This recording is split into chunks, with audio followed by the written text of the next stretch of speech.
오늘 함께 나누실 하나님 말씀은 빌립보서 4장 5절에서 8절까지입니다. 저와 여러분이 한 절씩 교대로 읽으시겠습니다. 너희 관용을 모든 사람에게 알게 하라. 주께서 가까우시니라. 아무것도 염려하지 말고 다만 모든 일에 기도와 간구로 너희 구할 것을 감사함으로 하나님께 아뢰라. 그리하면 모든 지각에 뛰어난 하나님의 평강이 그리스도 예수 안에서 너희 마음과 생각을 지키시리라.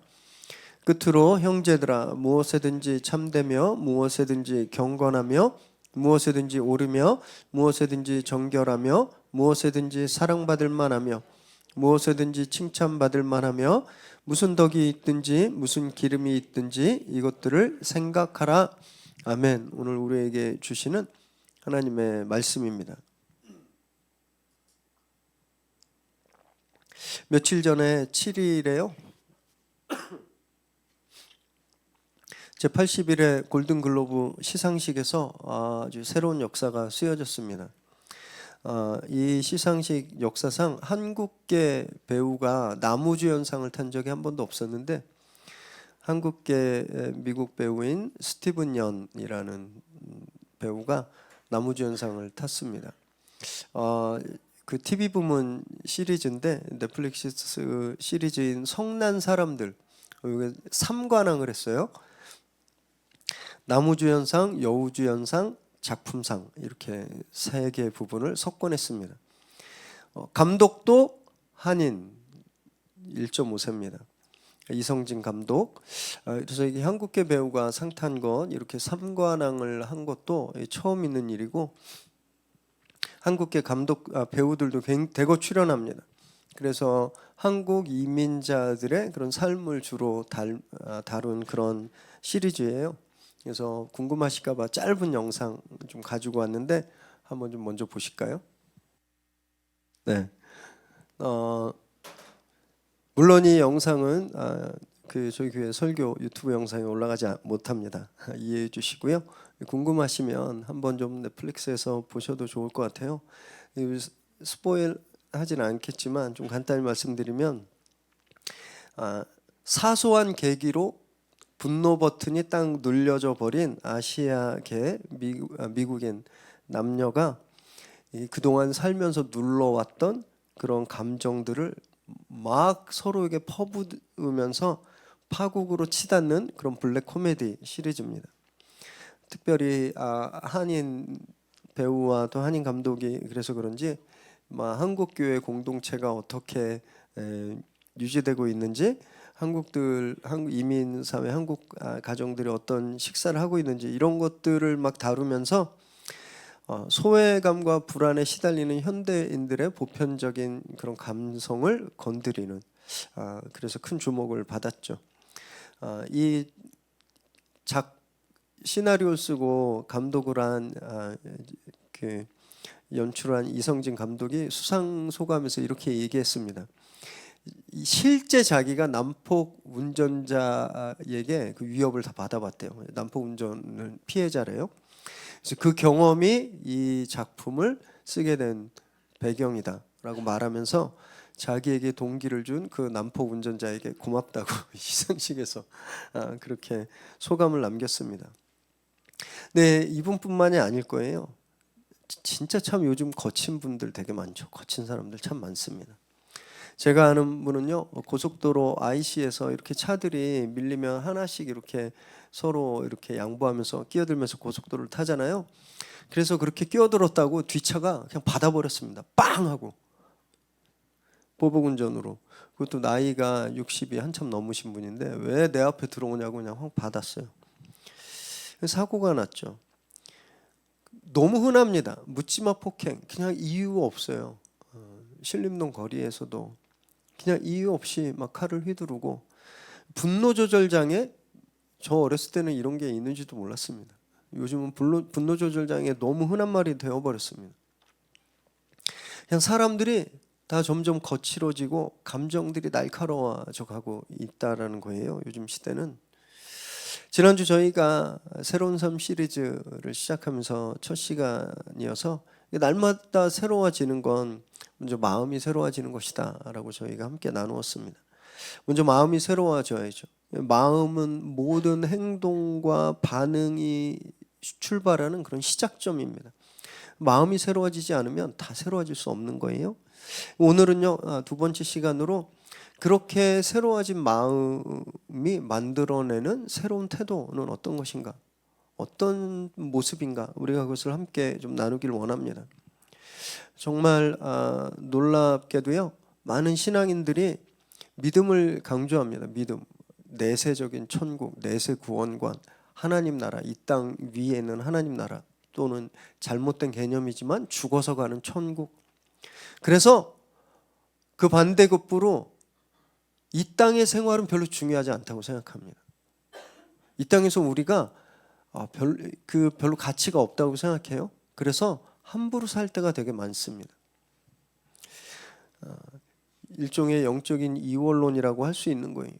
교회 생활만 열심히 하면 된다고 생각합니다. 교회에서 예배드리고 헌금 생활하고 신앙 생활하고 그러면 다 됐다라고 생각해요.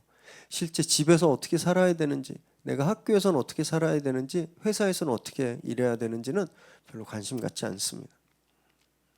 그래서 기업하는 CEO들도 막 탈세, 뇌물, 부정행위에서 자유롭지 못하잖아요.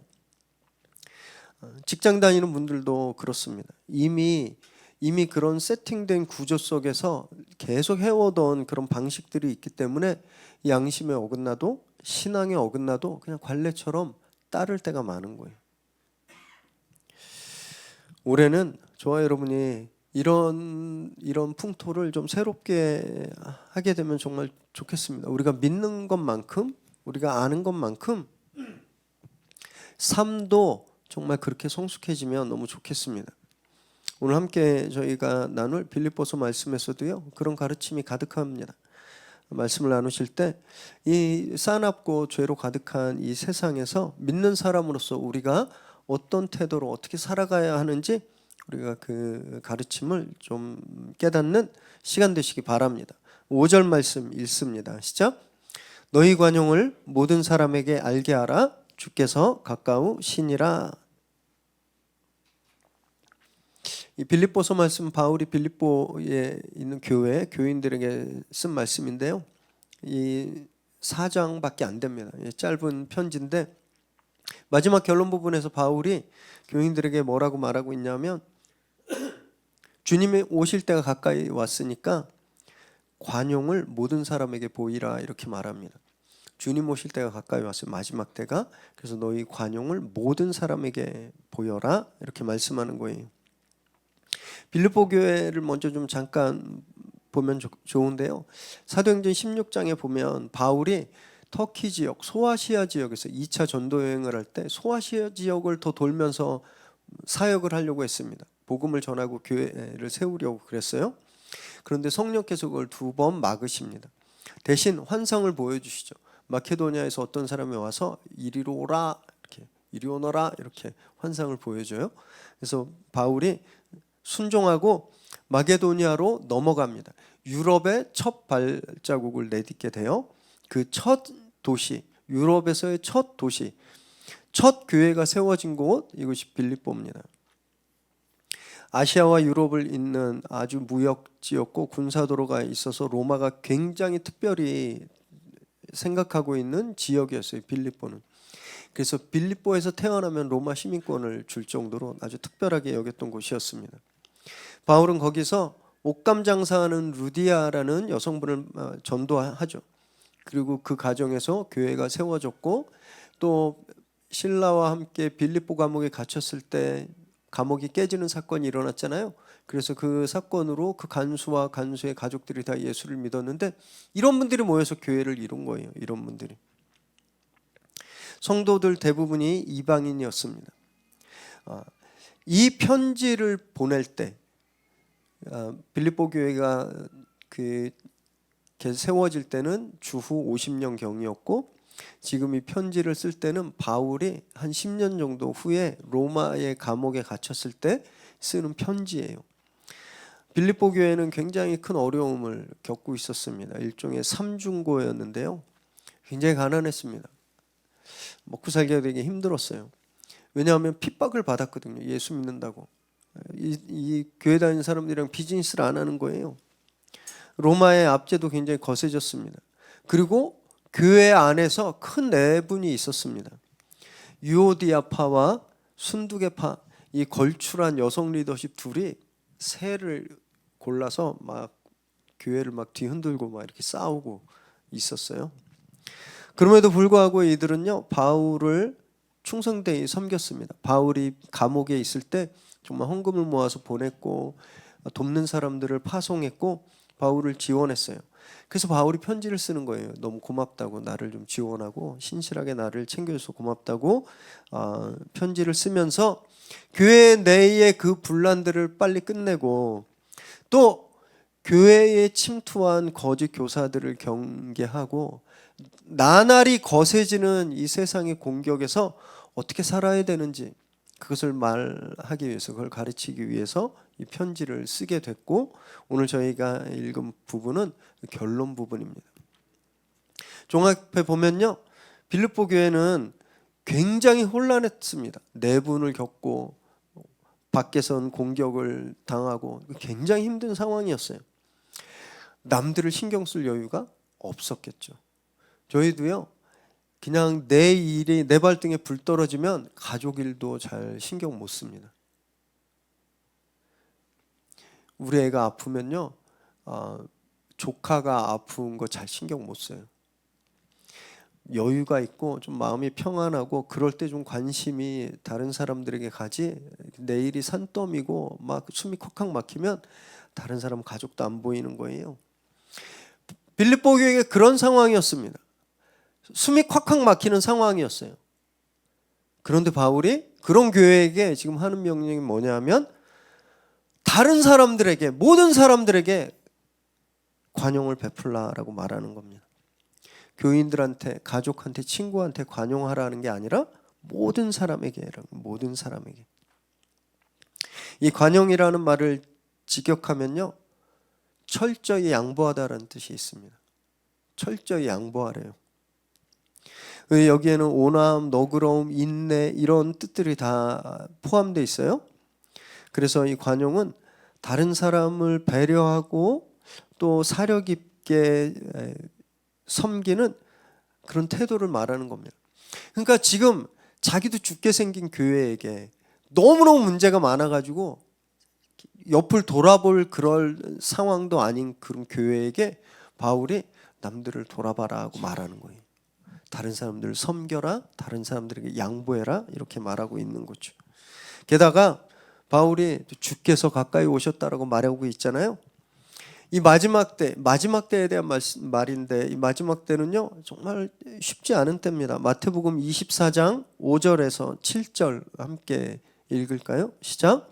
많은 사람이 내 이름으로 와서 이르되 나는 그리스도라 하여 많은 사람을 미혹하리라. 난리와 난리 소문을 듣겠으나 너희는 삼가 두려워하지 말라. 이런 일이 있어야 돼. 아직 끝은 아니니라. 민족이 민족을, 나라가 나라를 대적하여 일어나겠고 곳곳에 기근과 지진이 있으리니. 이 말씀은요, 주님께서 오실 때 어떤 징조가 있나요? 어떤 일들이 일어나나요? 이렇게 제자들이 예수님께 묻자 주님이 하신 말씀이에요. 마지막 때, 내가 올 때 어떤 징조가 일어나냐 하면 곳곳에 가짜 예수들이 판칠 거다. 사방에 전쟁과 난리가 나고 기근과 재난이 끊이지 않을 거다라고 말하는 겁니다. 바울이 지금 여기서 말하는 주님이 가까이 왔다는 건 이런 일들이 일어나고 있다라는 거예요. 당시 상황도 매우 좋지 않았을 겁니다. 교인들은 이런 상황에서 전혀 관용할 여력이 없었을 거예요. 그럼에도 불구하고 바울은 모든 사람에게 관용하라 이렇게 강하게 명령하고 있는 거죠. 지금 우리 시대는 바울이 이 편지를 썼던 이 시대보다 마지막 때 2000년 더 가까이 왔습니다. 더 마지막 때에 가까이 와 있는 그런 시대를 살고 있어요. 그래서 그런지 한국의 재림예수가 한 300명 가까이 됩니다. 신천지 구원파 하나님의 교회 같은 강력한 이단들이 교회를 아주 쥐고 흔들고 있어요. 위협하고 있습니다. 사전적으로 보면요, 우리나라는 아직 전쟁 중입니다. 우리는 그 종전된 나라가 아니라 휴전된 나라거든요. 이거 잠깐 쉬는 거예요. 전쟁하다 좀 오래 쉬어서 그렇지 사전적으로 보면 우리나라 아직 전쟁 중에 있는 나라예요. 게다가 요즘 남과 북이 막 쏟아내고 있는 말들을 보면 진짜 좀 굉장히 위협적입니다. 미디어와 사회 분위기는 교회에 더 공격적이죠. 무슨 일만 났다 하면 교회 막 거기 막 댓글이 막 수백 개 수천 개 달려요. 교회를 욕하는 댓글들 너무너무 거칩니다. 이런 시대를 살고 있는데 우리는 어떤 태도로 이 세상을 대해야 하는가? 마찬가지로 관용이라는 겁니다. 성경은 다른 태도를 이야기하지 않습니다. 우리끼리 똘똘 뭉쳐서 똑같이 대항하자 이런 말 안 했어요. 그 사람들과 절연하고 어디 무인도 같은 데 모여서 집단 생활하면서 하나님 나라를 기다려라 이런 말도 하지 않았습니다. 똑같이 한 대 맞으면 한 대 때려라 이런 말도 하지 않았어요. 성경이 우리에게 이런 시대에 우리가 어떻게 살아야 되는가? 우리가 어떤 태도로 이 세상을 대해야 되는가? 관용이라는 겁니다. 누구에게? 모두에게 그렇게 해야 된다는 겁니다. 나를 반대하는 사람에게도 나와 다른 생각을 갖고 있는 사람에게도 그래야 한다라는 거예요. 지금까지 저희는 참 굉장히 많이 급했죠. 막 빨리빨리 서두르고 기다리고 양보하기보다는 먼저 가지고 먼저 끌어당겼습니다. 식당에 가서도 주문한 음식 조금 늦게 나온다 싶으면 막 벨 막 누르고 빨리 안 갖다 주냐고. 바쁘게 길 가다가 어깨 탁 부닥치면 막 인상 확 찌푸렸잖아요.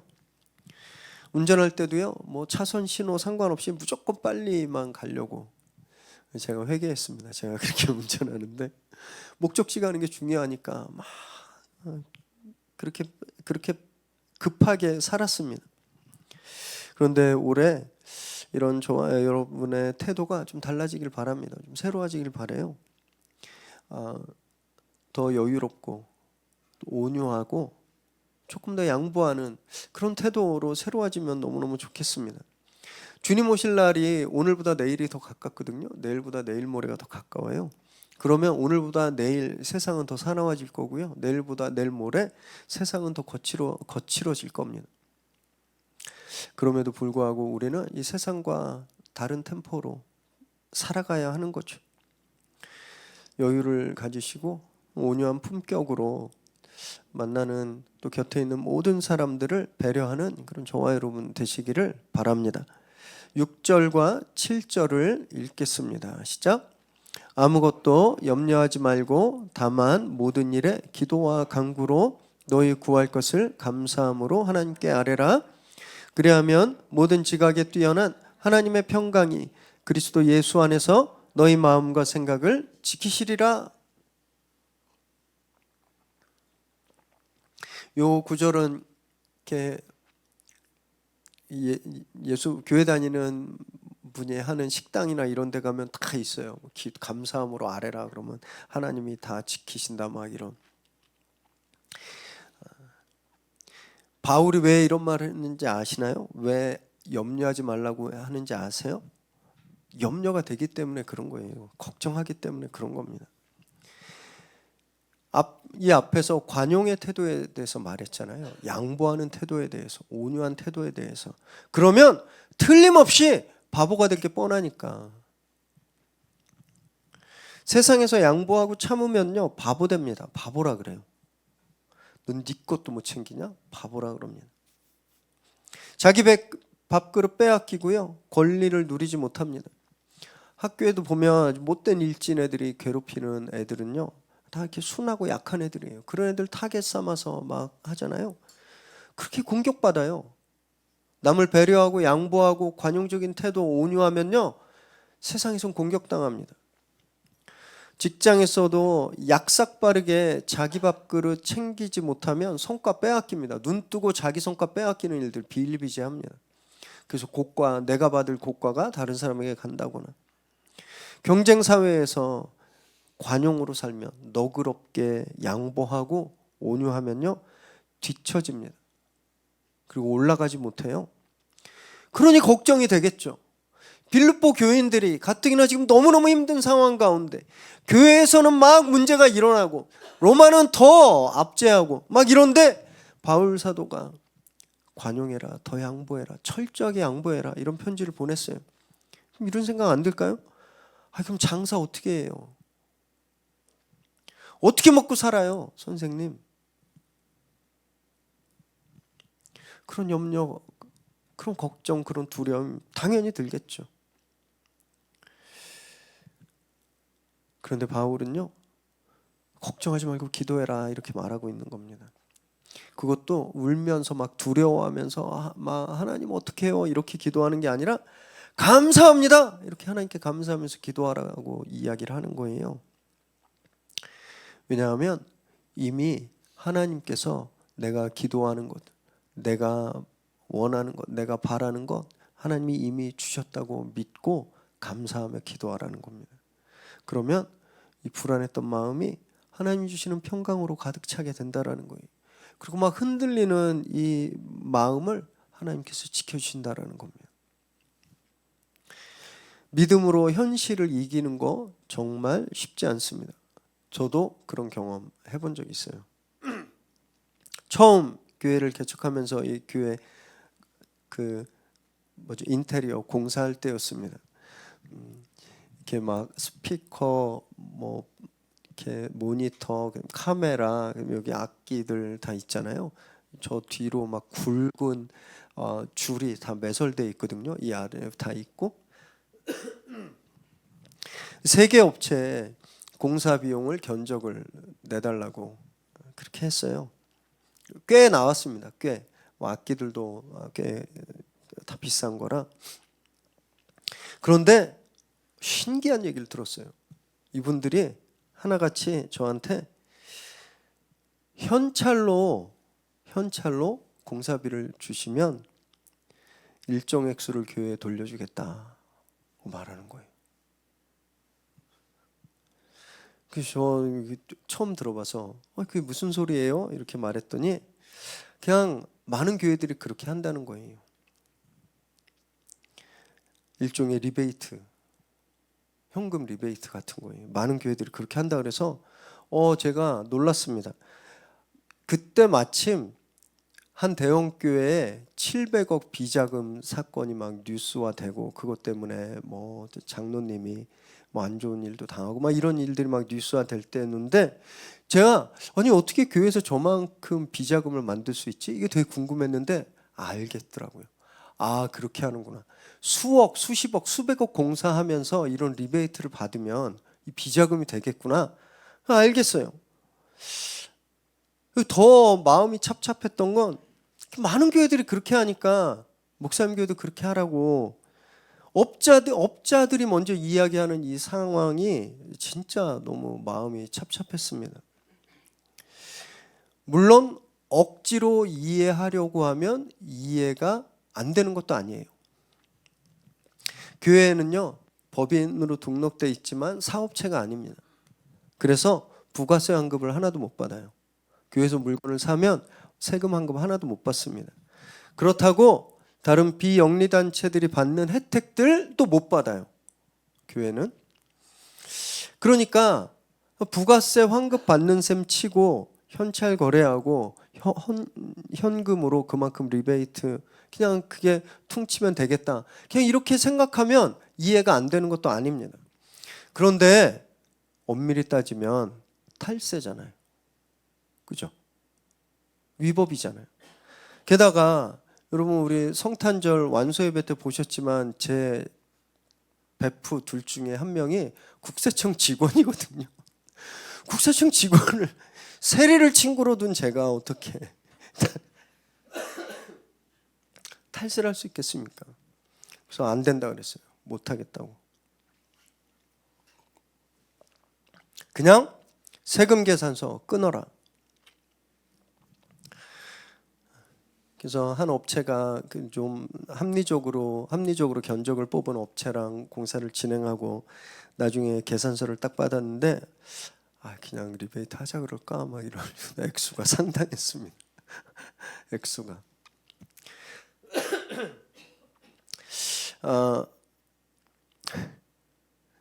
그런데 그렇게 한 덕분에 그 업체와 좋은 관계를 아직도 유지하고 있습니다. 몇 년 됐지만 저희 교회 장비 문제 있으면 요청하면 제일 빨리 와주세요. 평일에도 막 퇴근하다 와주시고 퇴근 후에도 와주시고, 또 뭐 기기를 바꾸거나 업그레이드 해야 될 때는 제가 봐도 굉장히 좋은 가격에 작업을 해주십니다. 저희 교회 담당하시는 실장님도 교회를 다니시는 분인데 나중에 저한테 이렇게 말씀하시더라고요. 다른 교회는 미리 얘기한대요. 얼마 줄 거냐고. 그런데 의뢰새로운 교회는 그러지 않아서 너무 신선하고 기분이 참 좋았다고 말하더라고요. 당장 그때는요, 한 수백 정도 손해본 것 같았습니다. 이 계산서를 딱 보고. 그랬는데 그 돈으로 살 수 없는 교회의 자존심을 지켰다는 게 너무 좋았습니다. 게다가 업체의 존경도 받아서 저는 오히려 그 금액보다 훨씬 더 큰 이익을 보았다, 저는 그렇게 생각하거든요. 눈에 보이는 것들 우리를 굉장히 불안하게 합니다. 생각해 보세요.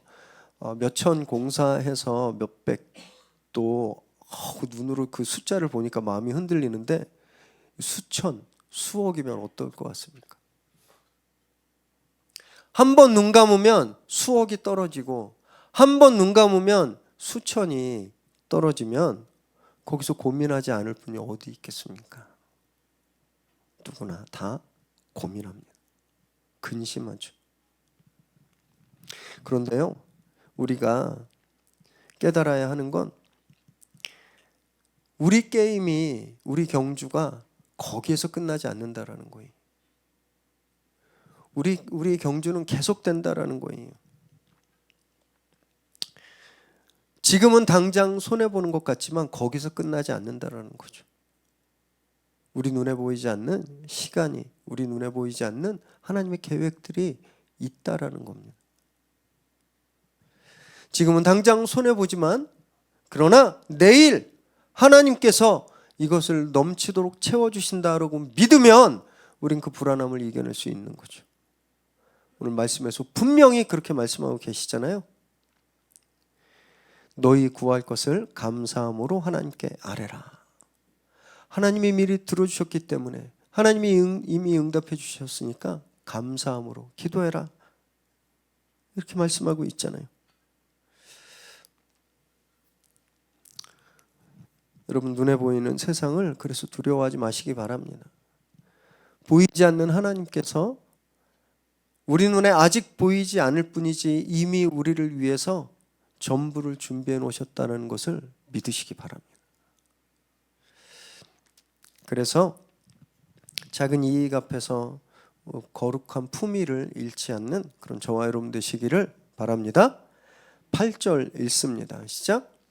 끝으로 형제들아, 무엇에든지 참되며 무엇에든지 경건하며 무엇에든지 옳으며 무엇에든지 정결하며 무엇에든지 사랑받을 만하며 무엇에든지 칭찬받을 만하며 무슨 덕이 있는지 무슨 기름이 있든지 이것들을 생각하라. 마지막으로 바울은 빌립보 교인들에게 6가지 구체적인 행동 지침을 내립니다. 매사의 모든 일에 참되고 경건하고 옳고 정결하고 사랑받을 만하고 칭찬받을 만해라, 이렇게 말씀하고 있습니다.